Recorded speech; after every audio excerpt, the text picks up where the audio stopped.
Hello everyone, welcome to Vikas talent classes. I hope आप सभी स्वस्थ और मस्त होंगे। आज आपका यूपी टेट की जो क्लासेस चल रही हैं उसमें आपका सेगमेंट है इंक्लूसिव एजुकेशन, यानी कि समावेशी शिक्षा। और यहाँ से आपके प्रश्नों की संख्या जो होती है वो कम से कम 5 क्वेश्चंस आपके पूछे जाते हैं। 5 प्रश्न आने की संभावना है। संभावना के 100% श्योरिटी के साथ आपसे 5 प्रश्न यहाँ से आते हैं। बहुत ही आसान और बहुत ही कम समय में आप समझ लीजिए क्या होता है समावेश करना, यानी कि जो बच्चे सामान्य नहीं हैं, डिफरेंट हैं, अलग हैं, जैसे चाहे वो वंचित वर्ग के हों, चाहे वो आर्थिक रूप से पिछड़े हों, चाहे वो कैटेगरी दिव्यांग हों, किसी भी तरह से वो हमारे जो सामान्य बच्चे हैं उनके साथ में सिमिलैरिटी नहीं है। चाहे वो पैसे रुपए यानी कि अर्थव्यवस्था में पीछे हों, ठीक, चाहे वो विकलांग हों, चाहे वो वंचित वर्ग के आते हों, तो उनको हमको क्या करना है, उनको भी सामान्य करना है। उन बच्चों को भी सामान्य एजुकेशन देनी है। जैसे कि हम सामान्य बच्चों को शिक्षा दे रहे हैं, उन वंचित बच्चों को भी हमें एजुकेशन जो बच्चे सामान्य नहीं हैं उनको हमको क्या करना है, उनको भी हमको सामान्य बच्चों की तरह शिक्षा देनी है। अब हमें जो शिक्षा व्यवस्था है उसमें क्या करना है, सबसे बड़ा काम करना है बदलाव। कैसे? जो समावेशी है उन बच्चों की व्यवस्था के अनुसार नहीं बदलता, लेकिन जो बच्चे हैं उनकी आवश्यकता अनुसार उसे लचीला बनाना है। ठीक, उनके बैठने उठने की व्यवस्था उस तरह से टीचर्स को समझ पाएँ कि उनको क्या कमी आ रही है। ठीक, तो ये सारी व्यवस्थाएं हमको क्या करनी पड़ेंगी, अपनी जो व्यवस्थाएं हैं, जो स्कूल सिस्टम है, जो स्कूल मैनेजमेंट है, उनमें बदलाव करने पड़ेंगे। उसको लचीला बनाना पड़ेगा, सॉफ्ट बनाना पड़ेगा। ठीक है, सहानुभूति नहीं है और वो दिव्यांग बच्चों का अधिकार है। हम उनको हमारे अंदर सहानुभूति की नहीं कि चलो ये दिव्यांग है इसको भी पढ़ा देते, तो सहानुभूति नहीं, ये उनका अधिकार है। ठीक है, ये उनका अधिकार है, ये मौलिक अधिकार है। मौलिक अधिकार में सारी समानता जो सामान्य बच्चों के लिए है उसी तरह से स्पेसिफिक बच्चे या जो जनरल बच्चे हैं उनके लिए भी सेम कंडीशंस हैं। अब आ जाइए, समावेशी शिक्षा के मूल सिद्धांत कौन कौन से हैं। तो पहला तो है राइट टू इक्वेलिटी। ठीक है, सीधे प्रश्न पूछा जाएगा भारतीय संविधान की कौन सी धारा से संबंधित है। तो राइट टू इक्वलिटी धारा 14 और 15 के अंतर्गत ये आता है। उसमें बच्चे शारीरिक, मानसिक और सामाजिक स्थिति के आधार पर उनको वंचित नहीं किया जा सकता। ठीक है, राइट टू इक्वलिटी के अनुसार हम उनको वंचित नहीं कर सकते। और जो विभिन्नता में व्यक्तिगत जो विभिन्नता है, जो इंडिविजुअल डिफरेंस है, उसका सम्मान करना पड़ेगा। ठीक है, व्यक्तिगत विभिन्नता में सम्मान। जैसे आप जो बच्चे हैं दिव्यांग हैं उनको अलग से बहुसंवेदी शिक्षण सामग्री TLM के द्वारा अच्छे स्तर के बच्चों के साथ संतुष्ट किया जाता है, जिससे कि वो बच्चे अपने आप को अलग थलग ना महसूस कर सके, उनके अंदर हीन भावना ना आ पाए। मोस्ट इम्पॉर्टेंट, बहुत ही महत्वपूर्ण इम्पॉर्टेंट, बिल्कुल अपने दिमाग में ये छाप लीजिए। ये 3 शब्द हैं, ये आपको कंफ्यूज करेंगे आपकी क्लासरूम के दौरान। जब आपकी परीक्षा हो रही होगी, जब आप अपनी सीट पर बैठे होंगे, जब आपके सामने पेपर रखा होगा और समावेशी इंक्लूसिव इन एजुकेशन से अगर क्वेश्चन आ जाएगा, तो ये 3 क्वेश्चन जो 3 शब्द हैं ये आपको बहुत ज़्यादा परेशान करेंगे। चूँकि इन सारी चीज़ों से हम लोग भी कई बार निकल कर आए हैं, तो मुझे लगता है कहाँ कहाँ पर स्टूडेंट को समस्या आती है। जैसे आपसे क्वेश्चन पूछ दिया जाएगा कि कोई उदाहरण दे दिया जाएगा कि बच्चों को सेग्रीगेट करना, यानी कि उनको पृथक करना या अपवर्जन करना, वो समावेशी का क्या है, किस धारणा से जोड़ता है। तो सेग्रीगेट करना यानी कि अलग करना, पृथक करना। तो जो स्पेशल या विशिष्ट बच्चे हैं वो समाज की मुख्य धारा से अलग विशेष स्कूल यानी कि स्पेशल जो स्कूल होते हैं उनमें रखना। जैसे अगर बहुत ज़्यादा थोड़ा सा डीप चले जाएंगे तो जो हमारा 1986 के आसपास जो एजुकेशन पॉलिसीज़ आई थी उनमें बच्चों को क्या किया गया था, जो स्पेशल चाइल्ड थे उनके लिए स्पेशल स्कूल खोले गए थे। तो उनके सेग्रीगेशन की बात की गई थी कि दिव्यांगों के लिए अलग स्कूल हों। आपने अभी भी देखे होंगे, अभी भी स्कूल्स हैं उन्हें अब उनको धीरे धीरे मर्ज किया जा रहा है। तो ये पहले बच्चों को, जो दिव्यांग बच्चे थे, जो आर्थिक रूप से कमज़ोर बच्चे थे, उनको क्या करा जाता था, उनको सेग्रीगेट किया जाता था।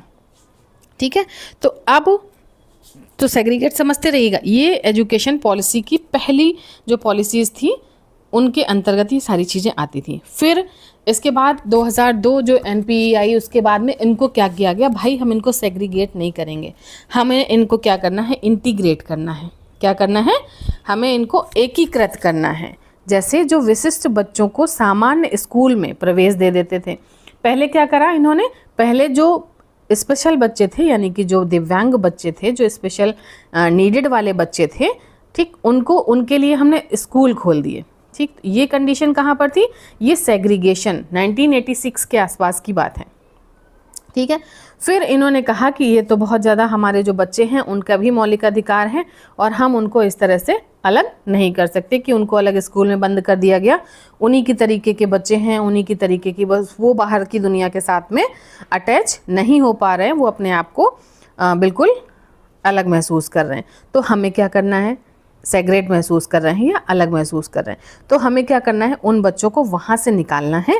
और सामान्य, चूँकि सामाजिकरण, हमारा जो भारत है विविधताओं से भरा देश है, तो हमें उनको क्या करना है, सामान्य बच्चों के साथ ही उनको भी उन्हीं स्कूलों में प्रवेश देना है जहाँ पर सामान्य बच्चे कहते हैं। तब इन्होंने क्या करा, एकीकृत की बात करी, यानी कि इंटीग्रेटेड एजुकेशन की बात की। ठीक है, 2002 में। तो विशिष्ट बच्चों को सामान्य स्कूल में प्रवेश तो दे दिया उन्होंने, लेकिन मान लिया कोई बच्चा पैर से विकलांग है, किसी को ब्लाइंडनेस, उसको देखने में समस्या आ रही है, कोई कान से समस्या, सुनने में समस्या आ रही है, तो उन्होंने स्कूल में एडमिशन तो दे दिया सामान्य बच्चों के साथ, लेकिन जो उनका इंफ्रास्ट्रक्चर था, जो उनका सिलेबस था, उसमें उनको बदलाव नहीं किया गया। ठीक, उसी के अकॉर्डिंग वो लोग धीरे धीरे ऐसे ही काम अपना चलाते रहे।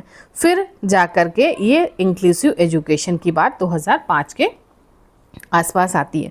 तो जब इंक्लूसिव एजुकेशन की बात आती है तो फिर कहा गया जो स्पेशल बच्चे हैं उनके लिए भाई सामान्य स्कूल में रखो, उनको अच्छी बात है, उनको हमको सेग्रीगेट नहीं करना है, उनको हमको इंटीग्रेट तो आपने कर दिया, लेकिन उनके अनुसार उनकी सुविधाएं भी लाइए। तब ये शब्द निकल कर आया समावेश। समावेश का मतलब होता है मिलाना, इंक्लूसिव करना। जो सामान्य और विशिष्ट बच्चे हैं उनको एक साथ सारी चीज़ें उन्हीं के अकॉर्डिंग मुहैया करवाना। तो विशिष्ट बच्चों को सामान्य स्कूल में रखकर उनकी आवश्यकताओं के अनुकूल शिक्षण विधियों, रैंप विषयों, विशेष शिक्षकों और संसाधनों का प्रबंध करना, ये सब इंक्लूसिव एजुकेशन के अंतर्गत आ गया। तो 3 शब्द आपके लिए महत्वपूर्ण है। मैंने फिर कहा, इंटीग्रेट, पहले सेग्रीगेट, फिर इंटीग्रेट और फिर इंक्लूसिव। तो तीनों में याद रखिएगा, आप एक ही चीज़ से मत करिएगा। पहले उन्होंने से अलग कर दिया, फिर इंटीग्रेट करा, फिर उनको इंक्लूसिव करा। अभी आपको क्वेश्चन भी दिखाते हैं किस तरह से आते हैं।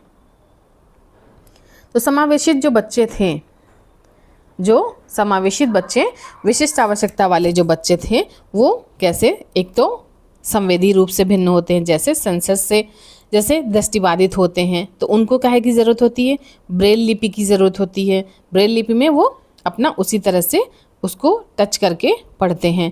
श्रवण बाधित हैं तो उनको हियरिंग इम्पेयरमेंट की ज़रूरत होती है। उनको सांकेतिक भाषा वाले जो इंस्ट्रूमेंट होते हैं उनको हमें अपनी पढ़ाई के दौरान जो हमारे इंस्ट्रूमेंट हैं उनमें शामिल करना होता है। ठीक, दूसरे बच्चे होते हैं बौद्धिक रूप से इंटेलेक्चुअल डाइवर्स होते हैं, सृजनशील होते हैं, जैसे वो डाइवर्जेंट थिंकिंग वाले होते हैं, उनका IQ लेवल 140 के आसपास होता है। और कुछ बच्चे होते हैं, या तो आपने बुद्धि पढ़ी, मैंने बुद्धि पढ़ाया, उसमें सामान्य बुद्धि कितनी होती है, तो जो कुछ प्रतिभाशाली जो अच्छे बच्चे होते हैं, कुछ मंद बुद्धि बच्चे होते हैं। तो प्रतिभाशाली बच्चों को भी हमको देखना है कि उनका IQ लेवल इतना जा रहा है। अगर उनको हम सामान्य बच्चों के साथ पढ़ाते रहेंगे तो जो वो बच्चा कुछ अच्छा, कुछ नया करना चाहेगा वो पिछड़ जाएगा, उसको भी हमें आगे लेकर जाना है। और जो मंद बुद्धि बच्चा है उसके अकॉर्डिंग भी उसकी सहायता करनी है। ठीक है, अगला अधिगम अक्षमता वाले बच्चे होते हैं तो लर्निंग डिसेबल्ड होते हैं। जैसे आपने लर्निंग डिसेबिलिटी पढ़ी है, डिसलेक्सिया है, डिस्प्रैक्सिया है, डिस्फेजिया है, ये सारी चीज़ें क्या हैं, डिसेबिलिटी। इसके में आपसे प्रश्न जरूर पूछा जाता है, 100% पूछा जाता है। अभी मैं आपको याद करा रही हूँ, पहले आप प्रीवियस ईयर क्वेश्चन देख लीजिए इससे। तो समावेशी शिक्षा इस दर्शन पर आधारित है कि हमें, अब बच्चे को व्यवस्था के अनुरूप बदलना या व्यवस्था को बच्चे के अनुरूप बदलना। तो अब बहुत से लोग लगा कर आएंगे बच्चे को व्यवस्था के अनुरूप बदलना। नहीं, जो हमारी व्यवस्था है उसको हम किसके अकॉर्डिंग बदलें, उसको जो बच्चे की नीड है। ठीक है, अब आपको शायद दिख पा रहा होगा, जो बच्चे की नीड है जो उसके अनुसार बदलें। तो ये क्वेश्चन क्या कह रहा है, समावेशी शिक्षा इस दर्शन पर आधारित है कि हमें व्यवस्था को बच्चे के अनुरूप बदलना चाहिए। जो हमारा इंफ्रास्ट्रक्चर है, जो हमारे स्कूल में पढ़ाने का सिस्टम है, जो वहाँ पर रैंप वॉक है, उनको चेंज करना चाहिए जो बच्चों की नीड है उसके अकॉर्डिंग। 2022 में पूछा गया प्रश्न है डिसलेक्सिया। लेक्सिया तो किससे संबंधित है, पठन विकास से। अगर गणना की बात आ जाती है तो कैलकुलिया, मैथ में आप क्या करते हो, कैलकुलेशन करते हो, तो कैलकुलिया से याद रखिएगा। ठीक, और लिखने से आ जाए तो आप ग्राफ बनाते हो तो क्या करोगे, पेपर पे बनाओगे ना, तो पेपर पे क्या करेंगे, लिखने का। तो इस तरह से याद करिएगा, अभी याद करा रहे हैं आपसे। यूपीटेट 2018 में आया हुआ प्रश्न है कि वंचित वर्ग के बच्चों को सामान्य बच्चों के साथ पढ़ाने के लिए सर्वोत्तम शैक्षिक व्यवस्था कौन सी होगी। तो आपने अभी देखा बच्चों को पहले क्या कर दिया गया था, स्पेशल शिक्षा दे दी गई थी, फिर उन्हें इंटीग्रेटेड कर दिया गया। ठीक, तो हमको क्या कर दिया, फिर हमको उन्हीं के साथ में इंक्लूसिव करना है, यानी कि समावेशी शिक्षा की बात करनी है। अब आ जाइए, टर्मन के अनुसार जो प्रतिभाशाली बच्चे होते हैं उनकी बुद्धि लब्धि कितनी होती है। तो आपने देखा ये किसकी बुद्धि लब्धि है, ये सामान्य बच्चों की है। किसकी है, सामान्य बच्चों की। और 140 से ऊपर किसकी होती है, ये स्पेशल बच्चों की होती है, जो प्रतिभाशाली बच्चे होते हैं। किसने दिया था, टर्मन ने दिया था, गॉड गिफ्टेड। नेक्स्ट 2023 में सीटेट में आया हुआ प्रश्न है क्रिएटिविटी सृजनात्मकता की पहचान है तो मुख्य रूप से कौन सी सोच आवश्यक मानी जाती है। तो डाइवर्जेंट थिंकिंग, कन्वर्जेंट। कन्वर्जेंट का मतलब होता है एक आपने सोचा और उसी के बारे में आप पूरे दिन सोचते रहेंगे, ये है भाई, ये है भाई, ऐसे क्यों हो गया, ऐसे क्यों हो गया, ऐसे क्यों हो गया। और डाइवर्जेंट एक पॉइंट से आप उसके 10 टाइप, इससे हम ये भी कर सकते हैं, इससे हम ये क्वेश्चन आ गया तो इससे ये बन सकता है, इससे ये क्वेश्चन आ गया, समावेशी आ गया तो इससे हम ये बना सकते हैं। इस क्वेश्चन से 4 तरफ प्रोस्पेक्टिव सोचना, ये डाइवर्जेंट थिंकिंग होती है। तो जो सृजनात्मकता होती है वो किस पर, कौन सी अच्छी होती है, डाइवर्जेंट थिंकिंग। अब 2024 में आया हुआ प्रश्न है ये NEP 2020 यानी कि NEP 2020 से जरूर क्वेश्चन आएगा। समावेशी शिक्षा के किस मॉडल को बढ़ावा दिया गया। तो कठोर क्यों देंगे, विशिष्ट बच्चों को अलगाव, हमें सेग्रीगेट सबसे पहले कर दिया था 1986 की पॉलिसीज़ के अकॉर्डिंग। पृथक्करण इंटीग्रेटेड नहीं करा गया, तो हमें क्या करा गया, सुगम और बाधा रहित ढांचा बनाया गया, इसके लिए जो इंक्लूसिव बच्चे थे। ठीक है, अब आ जाइए, महत्वपूर्ण स्लाइड है, मैंने फिर ये आपको कहा कि आप इसकी जो है स्क्रीनशॉट ले लीजिए। ठीक है, मोस्ट इम्पॉर्टेंट है। डिसलेक्सिया किससे संबंधित है, लिखना, लेक्सिया पठन विकार यानी कि रीडिंग से, अक्षर को उल्टा पढ़ना, बी को डी पढ़ना, रुक रुक कर पढ़ना, ला को रा पढ़ना। ठीक, ये किससे संबंधित होता है, डिसलेक्सिया। ग्राफिया यानी कि ग्राफ क्या करोगे आप, लिखो, ग्राफ क्या करोगे, पेपर पे बनाओगे, ऐसे याद कर लेगा। ग्राफिया, तो ग्राफ से हम क्या करेंगे, ग्राफ अगर करोगे तो आपको पेंसिल पेन उठाना पड़ेगा ना, तो काहे के लिए, उससे क्या करेंगे, लिखने लिए। ग्राफिया किससे संबंधित होता है, लेखन क्रिया से संबंधित होता है। लिखते समय वर्तनी टेढ़ी मेढ़ी या फिर गंदी लिखावट होती है, तो ये किससे संबंधित है, डिसग्राफिया से। डिसकैलकुलिया मैंने बताया, कैलकुलेशन, गणितीय अंकों को सही से समझ नहीं पाना और भ्रम में पड़ना। डिसप्रैक्सिया, प्रैक्सिया क्या होता है, प्रॉक्सिमल क्या होता है, जैसे आप हाथ पैरों से चलते हो, है ना, तो ये क्या होते हैं, गतिक, साइकोमोटरिक। प्रैक्स, आप क्या करते हो, अच्छा आप ऐसे याद कर सकते हो कि आप क्या करो, प्रैंक कर रहे हो किसी के साथ, तो प्रैंक क्या करोगे, उसको छुपा के रखोगे, या कुछ फिजिकल एक्टिविटी के साथ में आप अपना कुछ एग्जाम्पल बना लीजिए। तो फिजिकल यानी कि शारीरिक गतिविधि के साथ में कोऑर्डिनेशन ना होना। ठीक है, जैसे पेंसिल पकड़ते हैं कुछ बच्चे, छोटी उंगली वाले बड़ी उंगली से पकड़ लेते हैं ना, बटन लगाने में आगे पीछे ऊपर नीचे का लगा लेते हैं, तो हाथ पैरों और आँख का कोऑर्डिनेशन ना होना। ADHD क्या होता है, ADHD का फुल फॉर्म होमवर्क है आपका, बहुत ही इम्पॉर्टेंट है।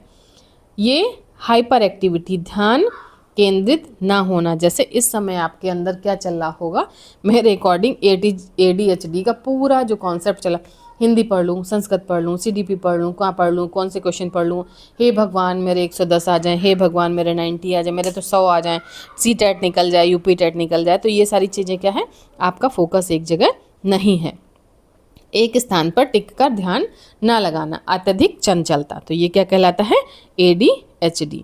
ये तो थी आपकी इंक्लूसिव एजुकेशन की क्लास। और जिन्होंने अभी तक चैनल को सब्सक्राइब नहीं किया है उनसे विनम्र आग्रह है कि चैनल को सब्सक्राइब कर लें। और इस क्लास के साथ ही साथ पूरा का पूरा CDP का कोर्स जो है वो आपका समाप्त हो चुका है। अब आपकी महामैराथन क्लास एक क्लास आपको मिलेगी और इसके बाद एक क्लास में ही आपका EVS, आपका संस्कृत और आपका हिंदी प्लस आपका मैथ। अभी ये सारी क्लासेस आपको बैक टू बैक लगातार आपके एग्ज़ाम से पहले मिलती रहेंगी। बहुत बहुत धन्यवाद। जिन्होंने चैनल को सब्सक्राइब नहीं किया है वो ज़रूर चैनल को सब्सक्राइब कर लें।